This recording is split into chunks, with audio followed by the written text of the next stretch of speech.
Holy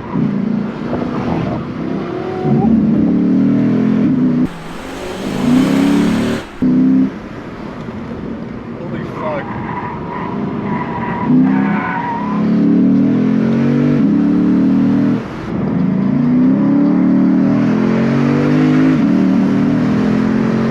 Welcome to Downshift. My name is Matt. I'm here with one of my favorite things, a fast Lexus with a V8. This, of course, is the RCF Track Edition, and it is a wonderful time.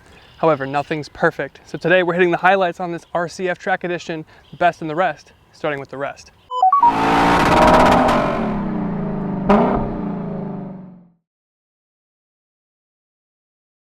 Number one, we gotta talk money. This is the most aggressive performance car that Lexus sells right now. And we'll talk about what goes into making this the spiciest thing that Lexus sells, but first we have to talk money.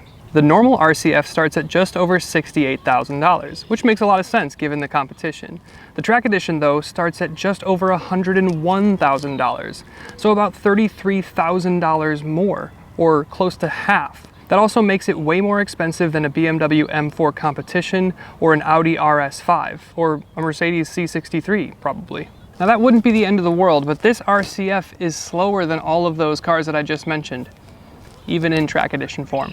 Number two, we're gonna talk about performance. I'm gonna talk a little bit more about this on the good side of the video a little later and at Road America while we're actually on track, but when you compare this car to any of the Germans, you're going to be left behind in terms of performance and technology. And that's kind of part of the charm of the RCF, and we'll talk a little bit more about that when we talk engines too. And number three, we're talking weight savings. Now, for the Track Edition, they've shaved 120 pounds off of the normal RCF, and they've done that in some really cool ways, which we'll talk about on the good side of the video, but they've also done it in some really silly ways, such as deleting the heated and cooled seats.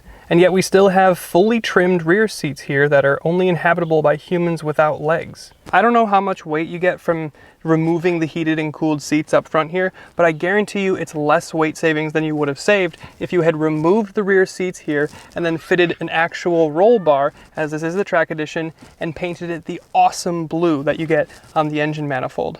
That would have probably saved more weight, added rigidity, and been a better product. And number four, this car is one spec fits all. Overall, I do like the way that it looks. It's just on the right side of too much for me with the carbon hood and roof and wing, but I think it looks great in bright midday sunlight. It also looks good in like rain and cloud cover. It looks a lot more dramatic. However, let's say you're like my wife and you're not into the whole Nardo Grey thing anymore. Well, too bad, because that's the only color this comes in for this year. Then on the interior, don't like blue? First of all, what's wrong with you? Who hurt you? But blue is the only interior that you can get this year too. So I guess it's lucky that I like this spec because it's the only way you're gonna get it. And number five, we're talking differentials. On the base RCF, you can get the torsen LSD that you get here, but you can also option the torque vectoring differential that'll send up to 100% of the power to one side. But you can't get it here on the Track Edition. Why? Would that not make it more tracky? Number six, we have to talk about the transmission. This is probably my least favorite part of the car. I can live with being slower than all the rivals. I can live with being more expensive. After all, this is the only V8 left, and just look what they're doing to the C63. However, the 8-speed box here is what some would consider a liability. Maybe that's dramatic, but it's just not nearly as sharp or crisp as the AMG 9-speed or even the ZF programming from the BMW box, or the BMW programming of the ZF box, I should say. If this car had the 10-speed from the LC500, this would be a very different personality of the car. The transmission makes this car feel old, and also the interior does. But those are the things that I can ding the car on. But like I said, there's a lot of cool things going on here that I really like, so let's talk about those things. And number one, how could we not start with the engine? I love the 5-liter NA V8 you get from Lexus here. It's not the most powerful thing in the world, but it's stout, reliable, and it sings one of the best songs that can be sung. This Track Edition also gets a titanium exhaust, which enhances the resonance. But what you're getting here is the opposite of what the new C63 AMG will be. This is simple. No turbos, no hybrids, no zappiness, just big, throaty V8. 472 horsepower and 395 pound-feet of torque. Just listen to it and tell me you don't prefer this to the 2-liter turbo in the C43, which will also be in the 63.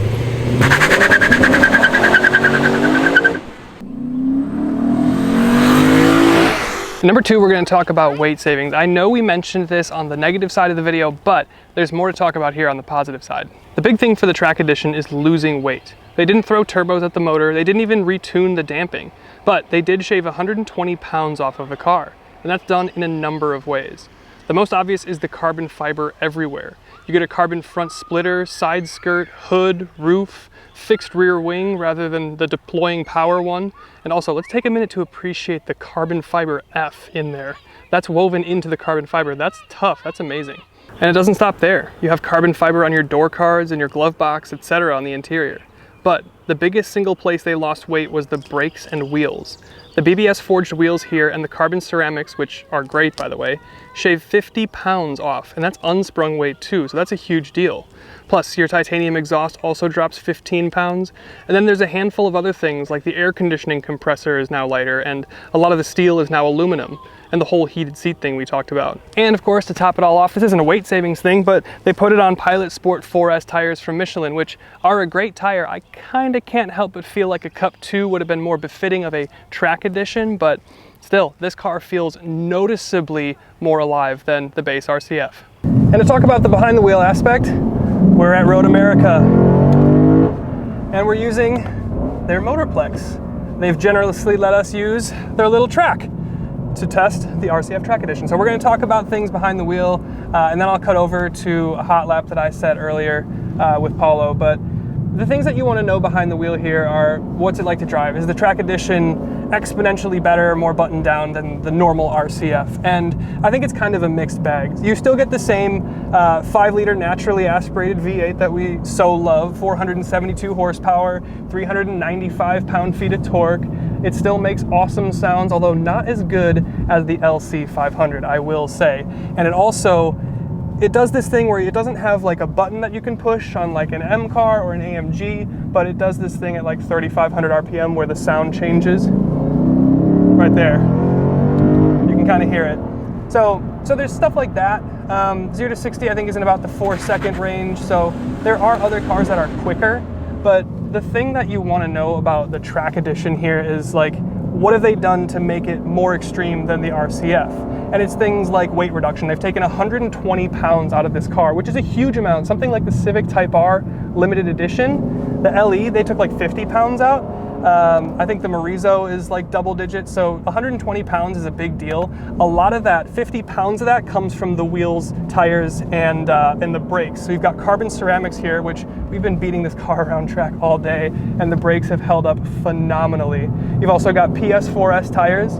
I would like to see probably a Cup 2 on something called the Track Edition, but it's these BBS forged wheels that really kind of bring the unsprung weight of the car down. Again, 50 pounds. You've also got a titanium exhaust, so it changes the sound resonance a little bit, and then it also drops 15 pounds, and you've got carbon fiber for your static rear wing, that drops weight. You've got carbon fiber for your roof, your hood, your splitter, your side skirts. You've got it all in the interior here. You've lost things like your heated and cooled seat, but you still have the rear seats, which I'd rather have heated and cooled seats up front than, have a rear seat that's pretty much unusable. But no, the suspension tuning and the damper tuning that you get here are the same as on the normal RCF. I don't have a problem with it. On the track, you are aware of the weight, and there is some roll with the car, especially at like some slower speed stuff, but it's the trade-off that you make a little bit. It is an adaptive damper set. It's the trade-off that you make because this is still probably the most comfortable riding car on the road, as opposed to anything that you're getting from like M or AMG. This is the most comfortable Track Edition car that you could buy. Now, whether you want something like that, that's up to you. But it is very composed. I like the chassis here. I like the sound here. It is noticeably slower than something with turbos though. So if you're looking for outright speed and performance, you're probably gonna wanna go German, but there's something absolutely to be said about the power delivery and the predictability of a naturally aspirated engine here, and especially with the V8 sound from Lexus, it's really awesome. Is it the fastest thing out there? No. Is it still really special and really fun and very cool? Absolutely. So off the track, back on the road, I want to talk about the ride. Slowing down here and being on the public roads, I do have to say there's one place that this car is still refreshingly Lexus, and it's the softness and the comfortability of a normal daily commute and drive. This is the best riding car of the rivals, bar none. It's, even in the hardcore track edition here, it's better riding than an M car, better riding than an AMG, and maybe even better than an Audi RS car. The Audis are typically the softest of the three. It does have adaptive dampers, and they don't touch the damper tuning at all for the track edition here, which is a little bit strange, but it's nice on the road here because it's still really comfortable and certainly dailyable, even if you have sciatica, like an 80-year-old, but you're 29. And number 5, I think the car looks great. Like I mentioned before, it's just on the right side of too much for me, but I like subtlety. But the thing that this car is it very much looks special, and that's what you want for $100,000. You've got all the carbon fiber everywhere, the bulging vented hood, the aggressive splitter, the wheels look very track spec, especially with the red carbon ceramics peeking out. The rear hips are long and sharply sculpted. And then there's the most aggressive wing I've ever seen. I still can't get over the F in the carbon fiber. And of course, the signature stacked exhaust enshrouded in, you guessed it, more carbon fiber. If it's gonna cost as much as it does and be slower than all the competitors, at least it looks the part. And number 6, I want to talk about all the blue. You know how BMW's colors are that red, blue, and then kind of purple or darker blue for the M. Mercedes AMG is like silver or white, and then Audi RS or Audi Sport is red. Well, Lexus's color is blue, and they remind you of it everywhere. It's on the engine cover in the logo. It's on the manifold itself in a gorgeous color and finish. It's on the front fender badge, it's on the other side front fender badge, and it's on the rear trunk badge here. And this is why I'm okay with the interior being so blue. It's the color of the car.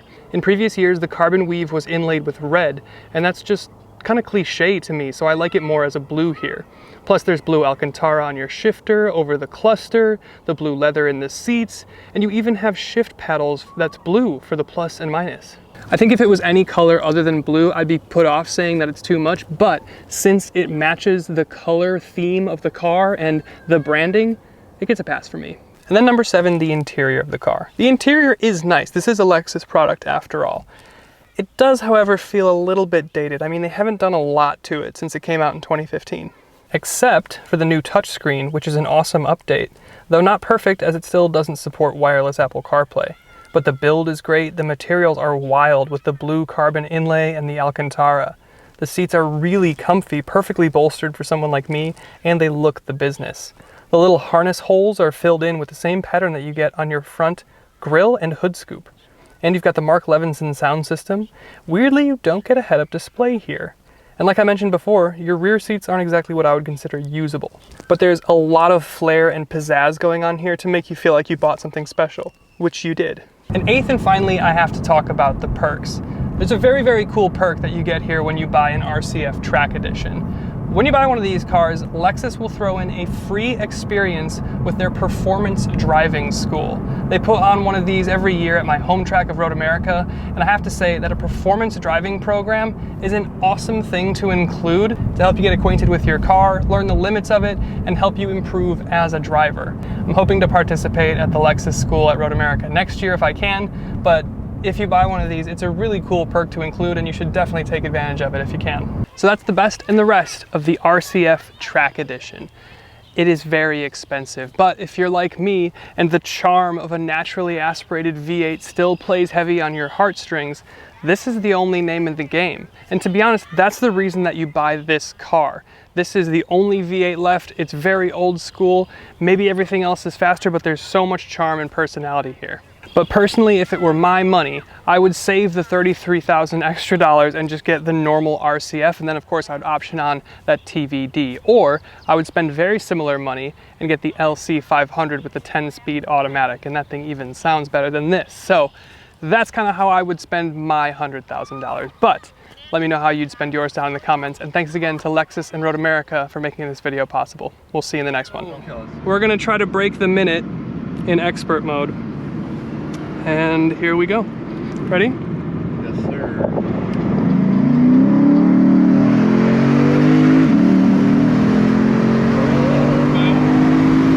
my God.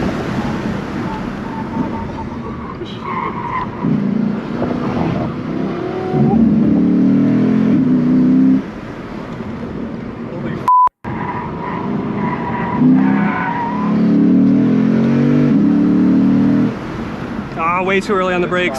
Shit. I'm gonna lose time there. Ooh, okay.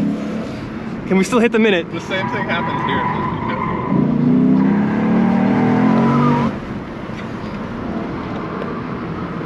Oh, I'm way offline. I'm not gonna hit it.